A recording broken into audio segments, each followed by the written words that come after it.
Thank you all for coming to my talk. Thank you. It's been a long week, but I appreciate everybody who showed up. So what we're going to talk about today is practical JSON in MySQL 5.7 and beyond. So we'll get a little bit of 8.0 in here. So my name's Ike Walker. I work at GitHub. I am a database architect on the platform data team at GitHub. I first gave this talk back in Amsterdam at the Percona Live conference over there in October. So this is pretty similar to that. I've made a couple of changes, mostly just incorporating the 8.0 content. So, you know, JSON is a big, hot new feature, right, in 5.7.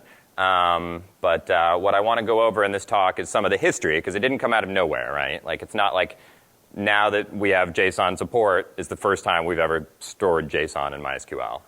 Personally, I've been storing JSON in MySQL for 10 years. So one of the things I'm going to go over is sort of a timeline of the history of, you know, how people have been using JSON in MySQL in the past. I'll kind of zip through that timeline to get to the present, because this is the really interesting stuff, is what we can do now that there's native JSON support. So I'll delve into that a little bit. I'm not going to try to do a survey and cover, you know, every single JSON function or anything like that. I'm going to kind of do a deep dive a little bit just to show you some of the JSON functions that I find most useful. I'll go through a couple of different use cases of ways I've used JSON in the past and problems you can solve with it. I'm going to try to throw up a bunch of code as much as I can. I won't go into it in great depth, but I think it's useful to see the actual queries and the output, and that'll all be available on the slides. If I'm going over anything too fast, just, you know, raise your hand or shout out, you know, interrupt me anytime. We don't need to wait until the end for questions. There's a lot of content on the slide, so as I zip through, I'm happy to stop if anybody has questions or wants to go into anything in any more detail. So let's get underway. So what is this talk all about? So specifically this talk, the purpose is pretty simple, right? We're talking about using JSON in MySQL. All right? So what is this talk not about? This talk is not about whether you should use JSON in MySQL, right? I mean, there's use cases where JSON's great. There's use cases where it's not a great fit. Everybody's application's different. Everybody's use case is different. So I'm not going to tell you, you know, that this is the way you have to use it or that you have to use it at all. But I think it's useful to go through some specific examples of ways that I've done it in the past. So, like I said, I want to go through a brief history of JSON support in MySQL, because this isn't something that happened overnight where, you know, nobody was ever allowed to store JSON in their database before until 5.7 came. So let's talk about MySQL and JSON going way back. So here's the timeline. So MySQL was born in 1995. 7 years later, JSON came out. So that would be, I suppose, technically the first time people might have put JSON in a MySQL database would be 2002. In 2011, Shlomi's wonderful common schema was released, which had a couple of nice little JSON functions that you could use. In 2013, we got UDFs that came out in the MySQL lab release. Sveta wrote some great UDFs for parsing JSON. I found those incredibly useful for doing some of the same sort of JSON parsing I was doing with common schema, but instead of a stored routine, I was able to do it with the UDF, so it was much, much faster. And I'll show a little bit about that later. And then since 2015, technically, we've had native JSON. So for those of you who are already on 5.7 or are working on getting up to 5.7, now we have a JSON data type, and we have native functions that we can use to deal with JSON. So that's pretty cool. It gives us a lot more flexibility and options. One of the themes that I'll push through here is sort of with the practical focus I'm doing, is that we have some of these legacy applications storing JSON as text, right? Because before 5.7, you had to store it as text. So it's not like you flip a switch overnight and convert everything to JSON and it magically works, right? There's some gotchas around that. There's some intricacies in how you go from the past of storing JSON as text until the future when we store it as JSON. So I'll try to touch on that a little bit in my talk as well. So there's the broad timeline, and let's just step through each one of these milestones a little bit and talk about what it meant for us as application developers and what we could do with JSON in MySQL. All right, so the first 9-year period, I will call this, there's an app for that. And what I mean by that is if you wanted to use JSON and persist it in MySQL before 2011, you were really doing everything in the app layer, right? So you had to store JSON as text if you wanted to store it. That was your only option. Basically, you had to rewrite the full string every time. There was no way to do in-place updates of your JSON. The parsing all happened in the app layer. Or you could have, maybe you wrote some of your own stored routines to deal with it too, right? So it's not your app layer per se, but it's still, as the app developer, you are the one responsible for writing the code that did, all of the manipulation of the JSON. So then, in 2011, the new era started that I call the standard procedures era. So then you were still storing JSON as text. You're still rewriting the full string every time. But now you can do some sort of simple parsing of JSON. Personally, I used Common Schema to do that. So when Shlomi released Common Schema, he had a bunch of very friendly functions where you could extract a value out of JSON.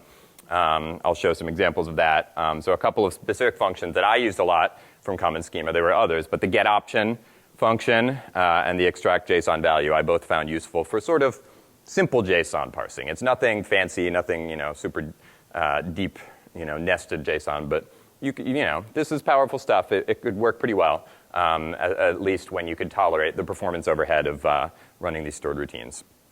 So here's an example of a query that I wrote with Common Schema several years back.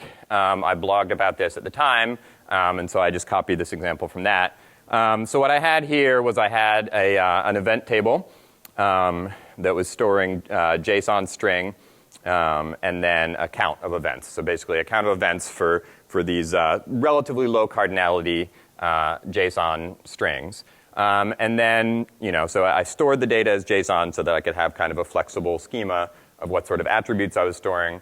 But then when I wanted to run a query, it was very simple to create these dynamic columns. In this example, I'm extracting the age and gender from this JSON data, and then I'm just grouping by that and summing the events.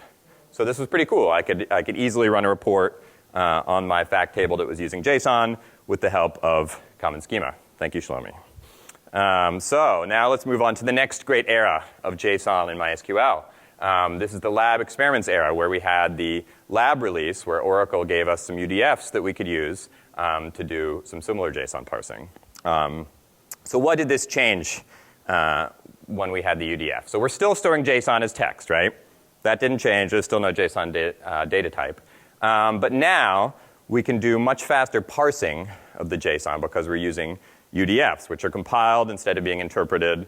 In some of my tests, it's 100 times faster, much, much faster. So if you're doing, dealing with larger quantities of data, the performance of these was much better. And we also have a new thing where we can actually do some in-place updates of our JSON objects. Rather than having to read the whole thing out and then do the surgery and do the write and then write it back, some of the UDFs allowed us to do writes. So let's look at what some of those queries look like. Again, this is one that I took from a blog post I wrote.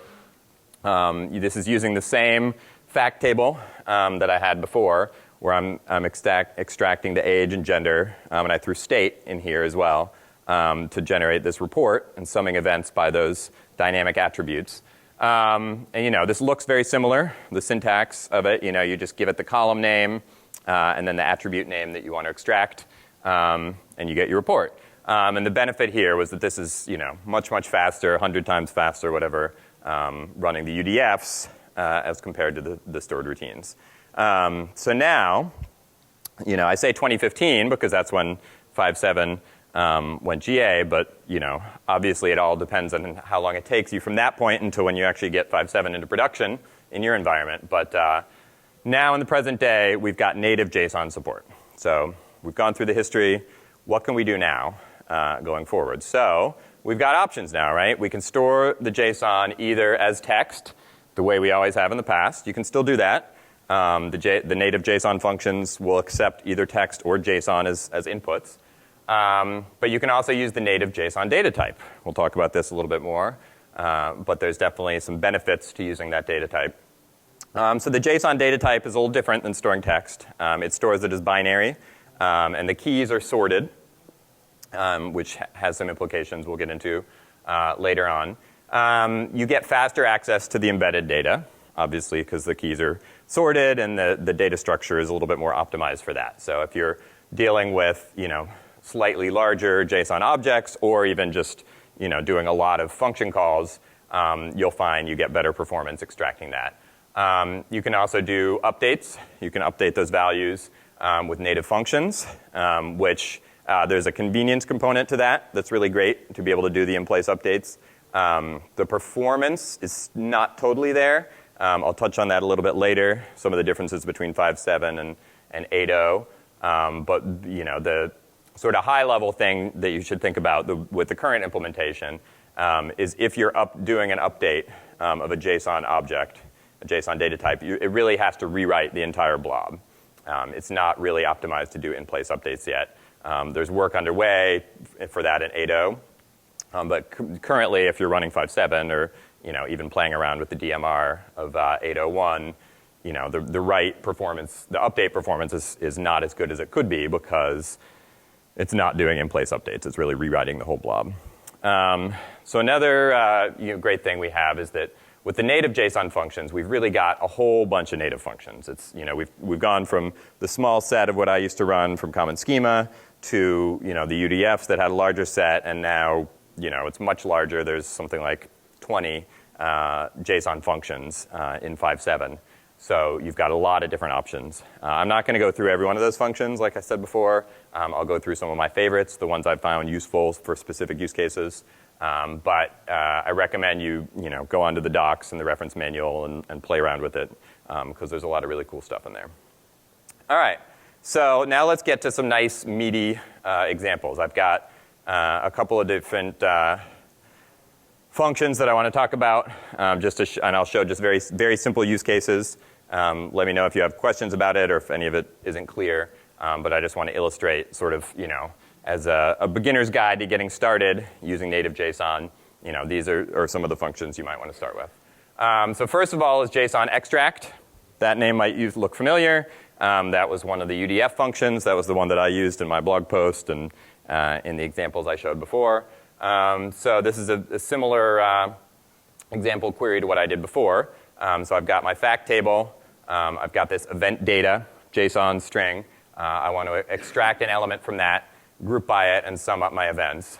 And so in this case, there's a field called country that I want to extract from there. So the output looks pretty familiar. Everything here looks pretty familiar except this part right here. That's a smart quote. Sorry, that should just be a regular single quote. But so the path syntax is different. You may notice in the 5.7 native JSON function. So in the UDFs or in Common Schema, you would basically just pass in the attribute name that you want. But here we use the $dot notation. So you'll see that as a theme as we go with the native functions, that there's some slight changes in the syntax. But this is pretty cool. We can do a similar kind of report to what I was doing before, but now it's all using the native functions. You don't need to worry about installing UDFs and running this lab code that said don't use in production. Now we can use 5.7 native functions, feel a little bit more confident about it. So that's cool. JSON search. This is a neat function. So say you have you don't really know your schema for your JSON data, right? Because it's very flexible schema. You're not imposing a rigid schema. So there's some data element that is in there, but you can't quite remember. You don't know, you have multiple application developers working. You don't really know what the structure of the data is, but you're like, I know we're storing the value Android somewhere. Can you help me figure out the path to that so that I can use that in other JSON functions? So I take the same schema and I say, you know what? I know that somewhere in the event data I'm storing the string Android. That's the value. Show me what the key name is. What's the key path here? And then there's an option whether you just want to get one example or whether you want all of them. And so I'm saying I just want one. And just give me the first row. So the first place it finds is that there's something called OS that has Android in it. So that makes sense. That's cool. Another sort of synthetic example using the all instead of the one is that if I want to look for the string law in this nice JSON object. And so it's exists at a few different paths, right? It's at the top level here under the fa key. And then there's a key called la that has an array with la. And so this will spit all of them out. So it says, yep, here's the fa key at the top level. And then this array, it's in the la array in the first and second position. So that's just to show the difference between the two different ways you can use JSON search. But JSON search is kind of a neat way to sort of introspect your own dynamic JSON schema, and then use the output of that for something like JSON extract to run your reports or do whatever it is you need to do to extract your data. So JSON replace is another handy function. This is I've touched on this a little bit earlier about how do you do in-place updates in your JSON strings. So, for example, I just create this very simple key value pair of foo and bar, and I cast it as a JSON object. So this user-defined variable is storing the JSON data type. And then I update my user-defined variable, and I say I want to replace in that JSON value whatever key whatever value is stored at the foo key. I don't know what it is, but I just want to replace whatever is stored there with updated. And then when I read my value back, I see that the update happened. So that's pretty cool. You couldn't do that before when you had to do everything in the app. JSON array is sort of a helper function. If you have a few string values or other native JSON values and you want to build that into an array, you can use this function to do that. So I start with the same example JSON object, simple key value pair, foo bar, and now I'm going to replace whatever is at that key with an array, and I'll just call JSON array. You can pass in an arbitrary number of strings or other objects, so I'm just passing in 3 different strings, and it builds an array with those 3 strings. So that's pretty handy.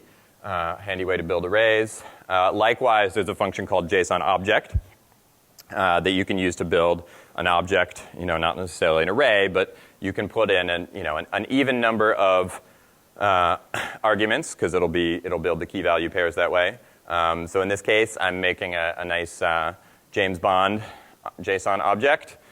So his ID is 007, his name is James Bond. He's got more than one car, obviously, because he's James Bond. So we need an array for that. And then when we read that back, we see it's built it up as a nice JSON object for us.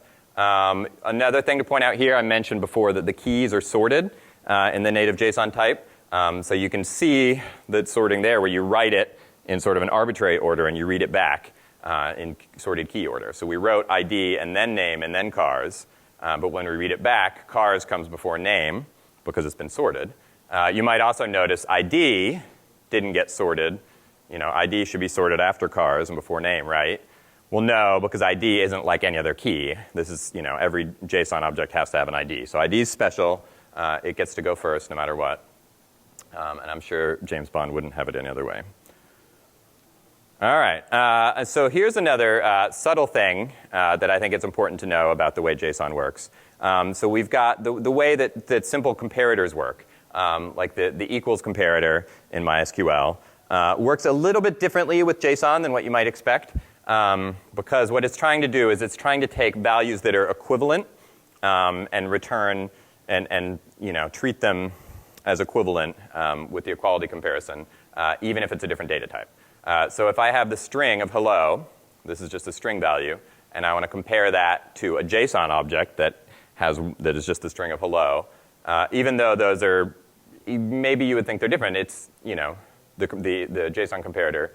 You do an equality comparison there, it's going to say, you know what, for all intents and purposes, these values are equivalent, so that's going to return true. Likewise, if you take a number, cast that as JSON, compare it to a regular number, that'll return true. Same with Boolean values, and same with string values too. This example, what am I doing with this one? This looks like, so this is just showing the things that actually are equal. So 2 different JSON objects. These are equivalent but not equal because they're separate objects, but the comparator will say it's true. So this is important to know once you start building queries and you want to know about how is this JSON data type going to think about these objects. That like 42 as an int, or a tiny int versus 42 as a JSON, it's all the same thing.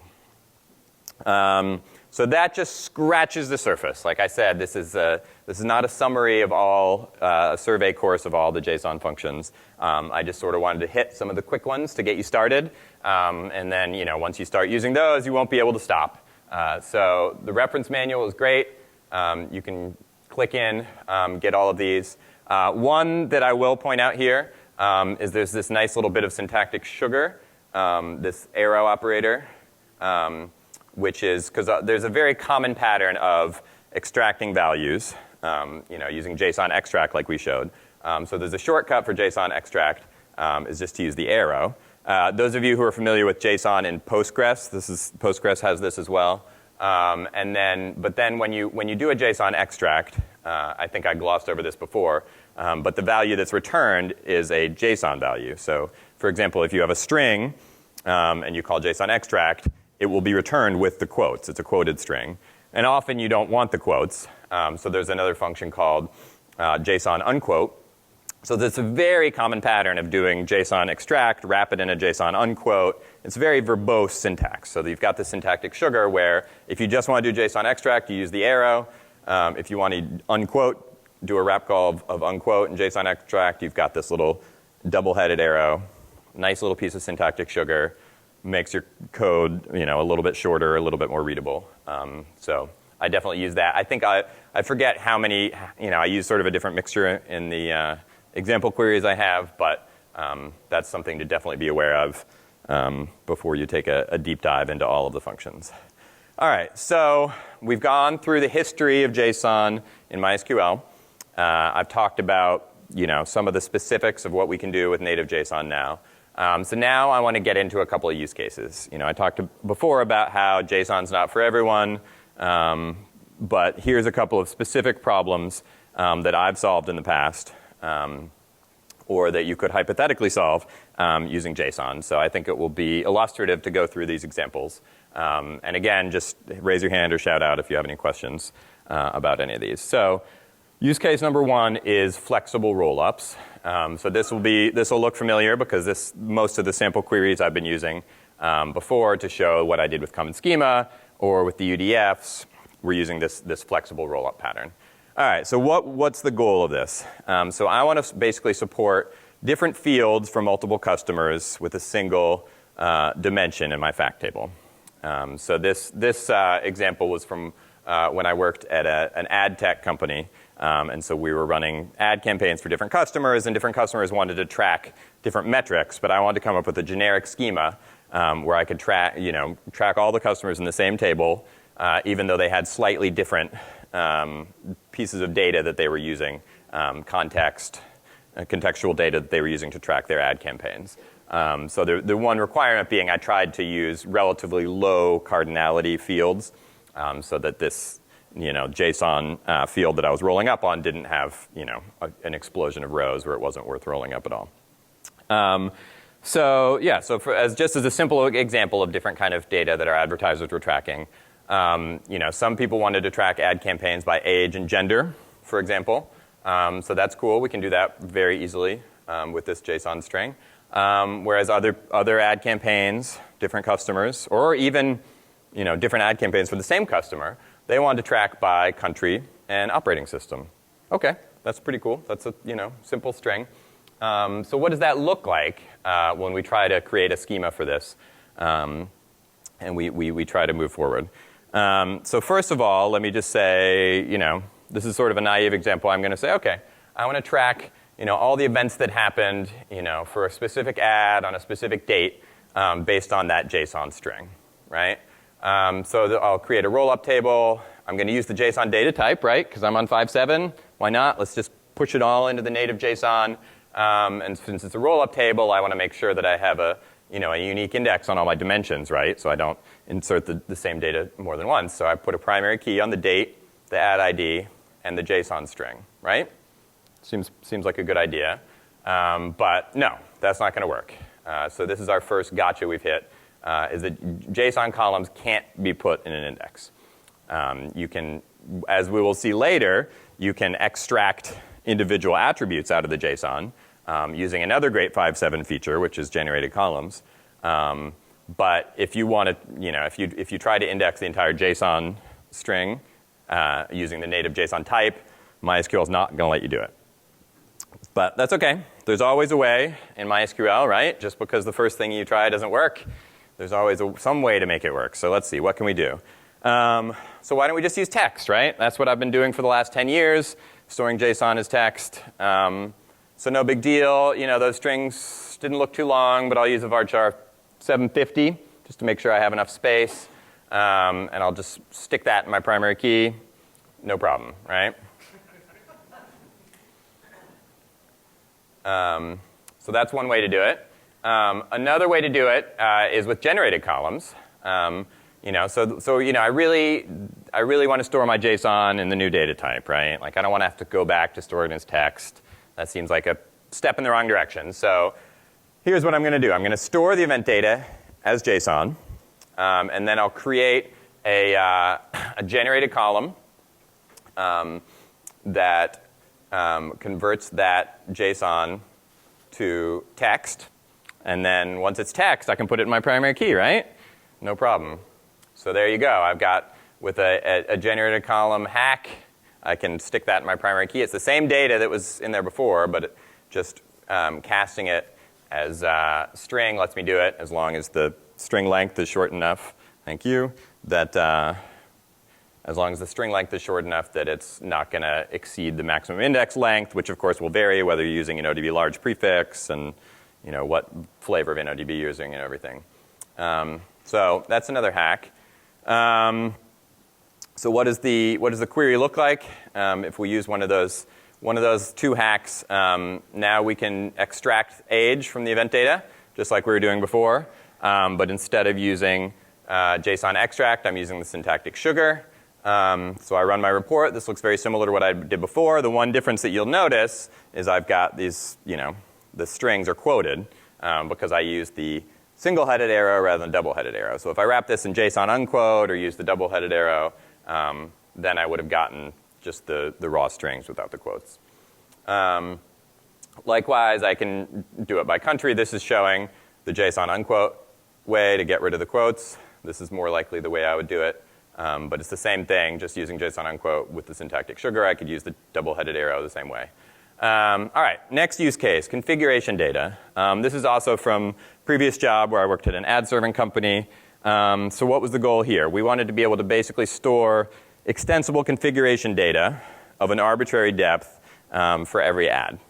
So this allowed customers to configure their ads, developers to add new features that had new configuration parameters without having to make a lot of frequent schema changes. So what a schema for this might look like is if you've got a primary key on this table, you've got your ad ID, and then you've got name value pairs for all your configuration parameters. And let's just store that config data in the JSON data type. Why not?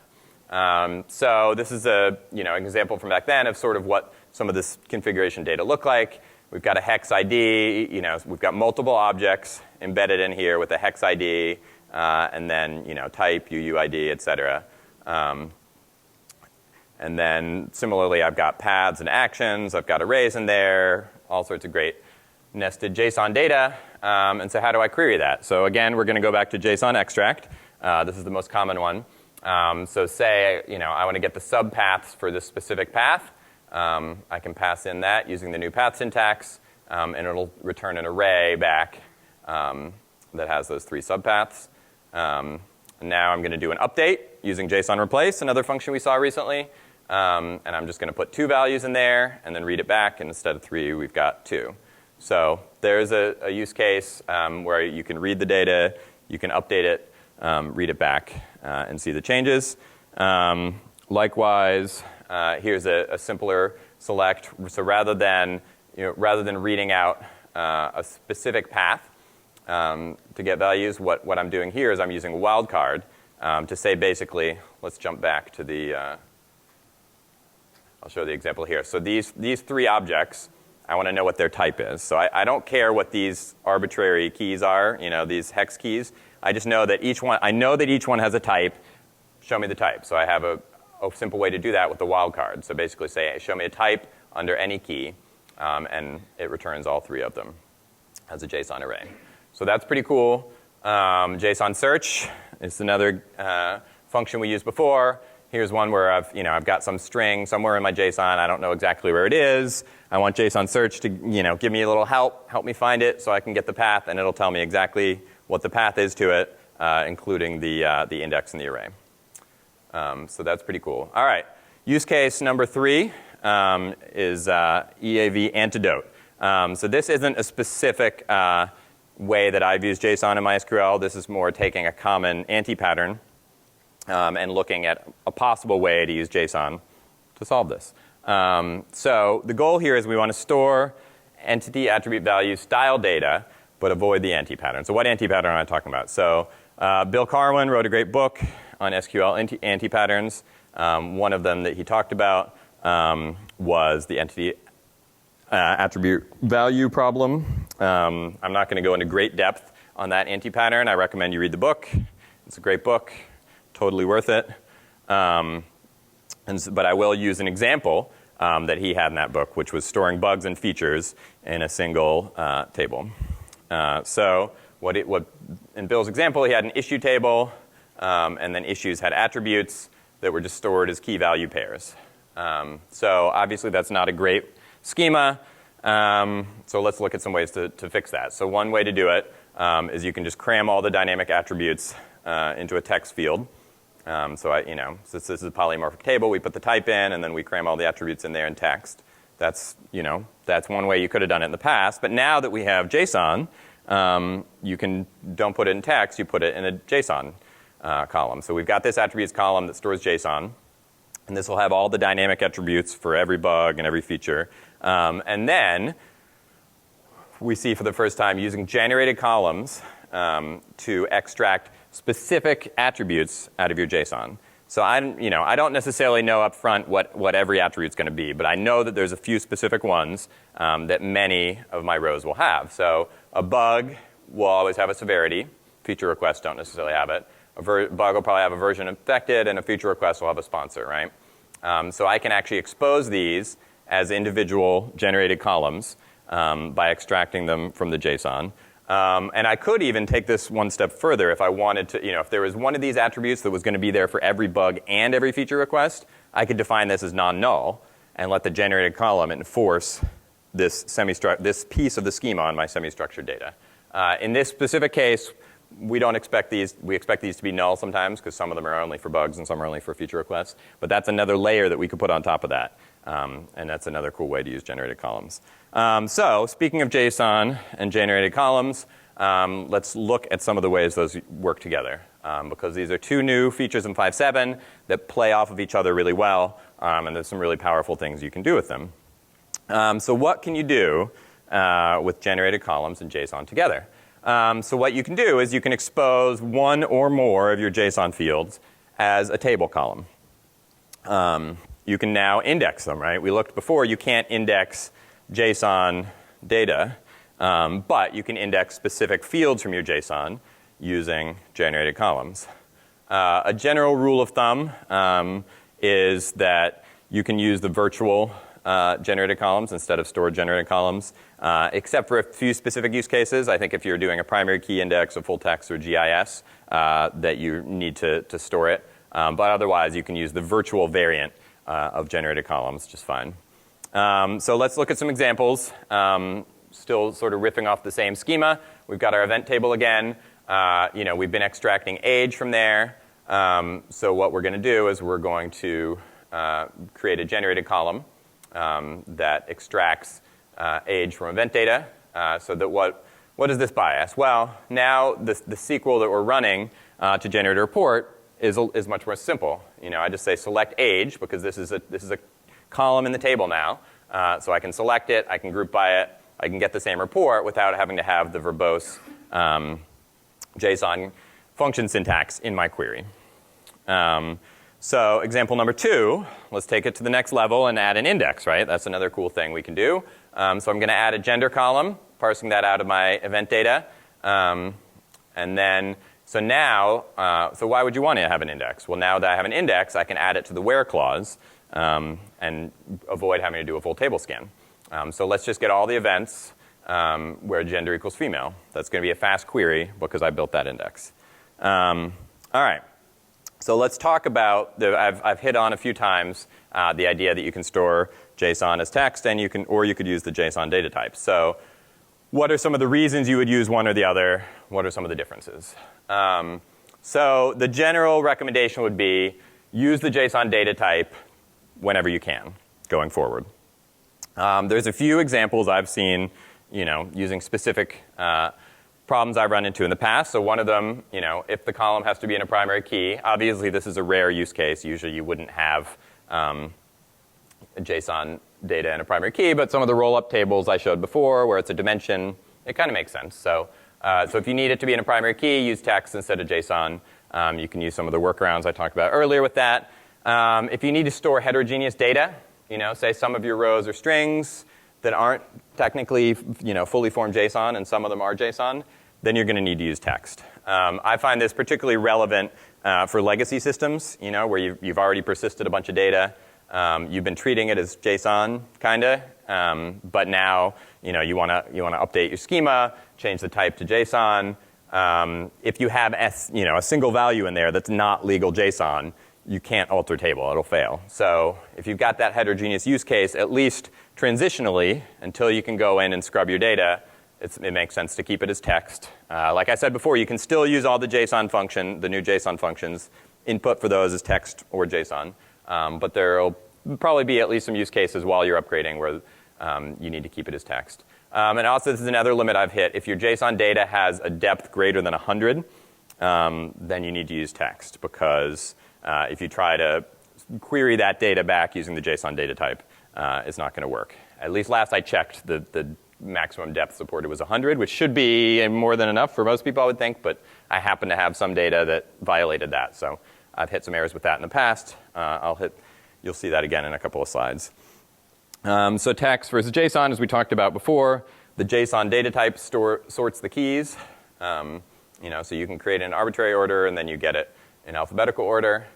Some other things to consider with the text versus JSON data type is there's a helper function called JSON valid that you can use to check whether all of the existing data you're storing in a text column is valid JSON before you upgrade it. That's a really good idea.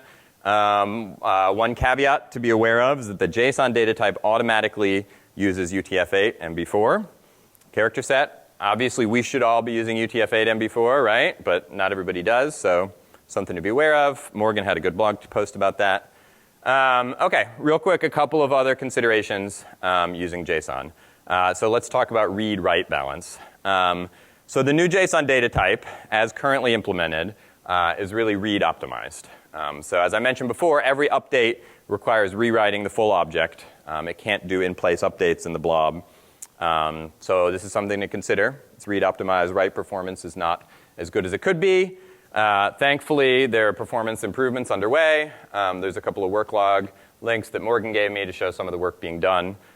So you can follow along with those. And I know a lot of that work is already in progress in 8.0. So I think this will get better in 8.0. In 5.7, it's currently something to consider. Disk storage implications. So this one's a little bit of a red herring. The truth is that the binary storage type and the text type are about the same. Overall, you're not going to see a big difference in disk footprint, whether you use JSON or text. The one thing that I will mention is, regardless of which way you store it, given the repetitive nature of JSON, the way the key names are repeated over and over for every row, JSON does lend itself very well to compression. So if compression is an option for you, something to consider for JSON columns. All right, so let's go through some gotchas quickly, things that can get you starting to use the native JSON. So this is one that specifically hit me when upgrading from 5.6 to 5.7. Having installed some of the JSON UDFs in the past, you've got namespace collisions.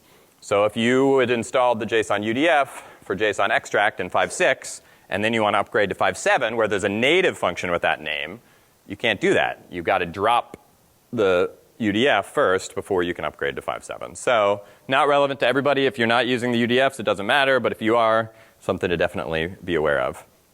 Another thing to consider is that the native functions are much more strict about valid JSON format than the old functions.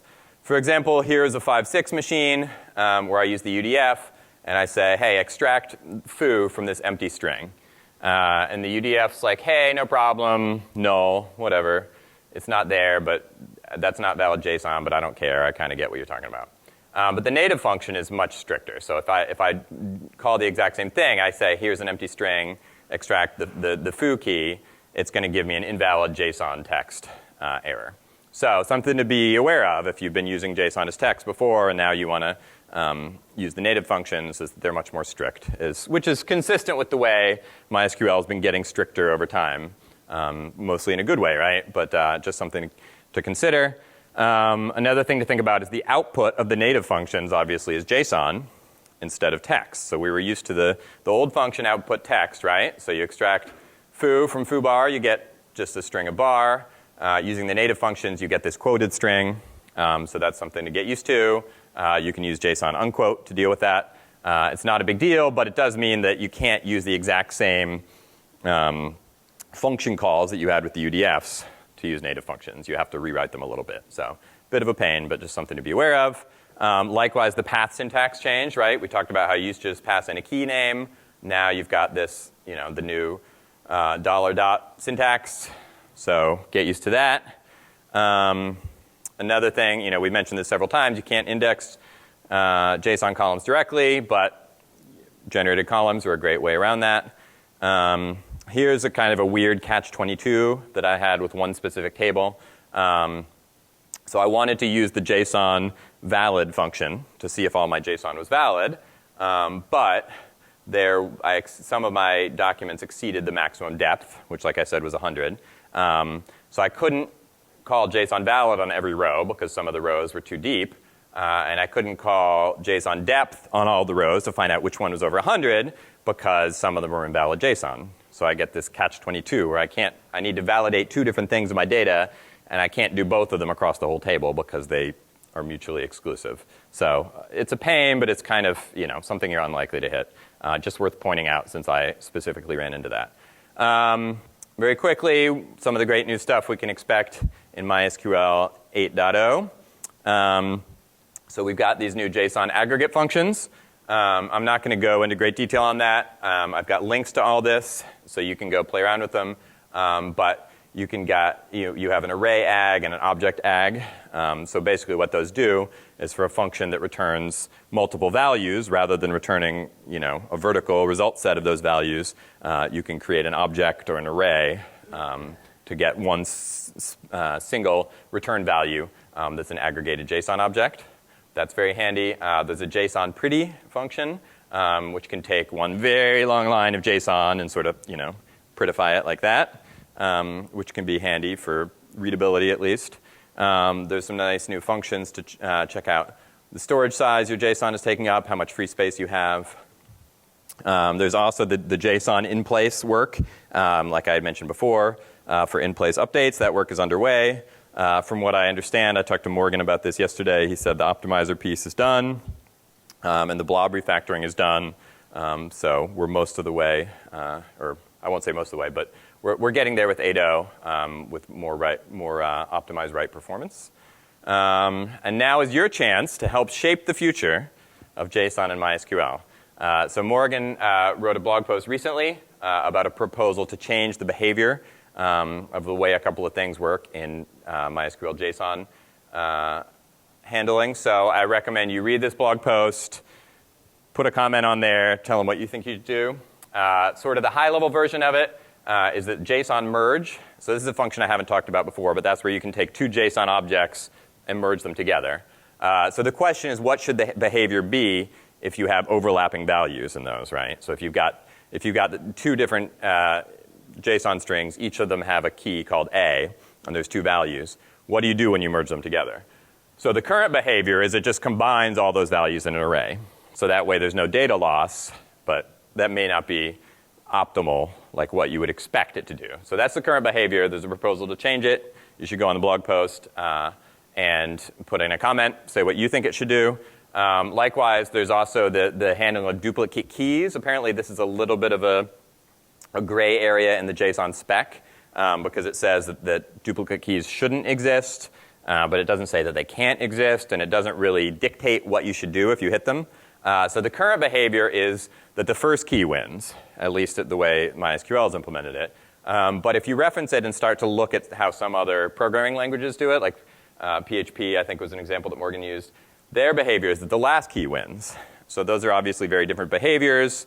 Maybe MySQL should be modified to be more consistent with other programming languages. I don't know what Postgres does in this situation. Is there anybody in the room who knows Postgres JSON well enough to answer that? No? So I don't know what Postgres does there. But anyways, take a look at that blog post. Make your voice be heard. Help shape the future of JSON and MySQL. And that is the end of my talk. I do have 5 minutes for questions. Please go on and rate my talk on the app before you forget. I know this is the last talk. We're all going to go off and scatter to the wind. But if you could take some time to rate my talk and any others that you went to over these 3 days, I would appreciate it. Percona would appreciate it. You can follow me on Twitter at Ike Walker. I've got some GitHub swag here, some T-shirts and stickers. And my team is hiring, very importantly. So if you want to come work with me on the platform data team at GitHub, come talk to me. Or if you're too shy to come talk to me, follow the link. You can apply online. So any questions? Yes? So how has this been performing on large tables? So the question is what's the performance like on large tables? All of the examples I'm using were from a past job at an ad tech company. We don't really use a lot of that at JSON at GitHub yet. But the performance is, there's certainly some overhead to it. Like I said, it's read optimized, so reads are pretty fast. But if you want to ingest a large quantity of data very quickly, it'll definitely be slower with JSON than it would with text. It's not a perfectly optimized performance. This is really more sort of developer-friendly feature. So I would say, if you're considering using it in a large volume situation, you would definitely want to do some testing and benchmark it for your particular application. Yes, Shlomi. Yeah, so the question is about the idea of going completely schemaless, where every table is just a primary key and a big JSON blob, and then you impose the schema with generated columns. So I think that's definitely, it's a use case. I don't see that being, a majority of what people will do with MySQL in the future, certainly. I will say that's the way the schema works for document store. So if you want to know about document store, they were over in Ballroom F, so they would know better than I would. It's certainly, it's an interesting direction to go, and maybe it solves some of the sort of no SQL use cases in SQL, and schemaless has some benefits. It's appealing, the idea of not having to do schema changes, right? Schema changes are hard. So I think it's an interesting direction. I wouldn't guess that it's going to get huge traction, but I don't really know. Yes, Jeff. So you had an example where when you tried to do a JSON extract out of an invalid type of field, it threw an error. But then with the EAB sample that you showed, it did bug where you have generated fields for keys that may not exist inside of a document. Are those just going to be represented as null values and you select out of the table tab, or is there some other weirdness that might happen? Yep, good question. So the question's about what happens if you extract a key that doesn't exist from a valid JSON object versus trying to extract anything from an invalid JSON string. So if you ask for a key that doesn't exist, it will just return null, is the way I remember it. I don't think it's not going to be an empty string because it's JSON. So what is the concept of a missing value in JSON will be null. So it'll return null. Yes?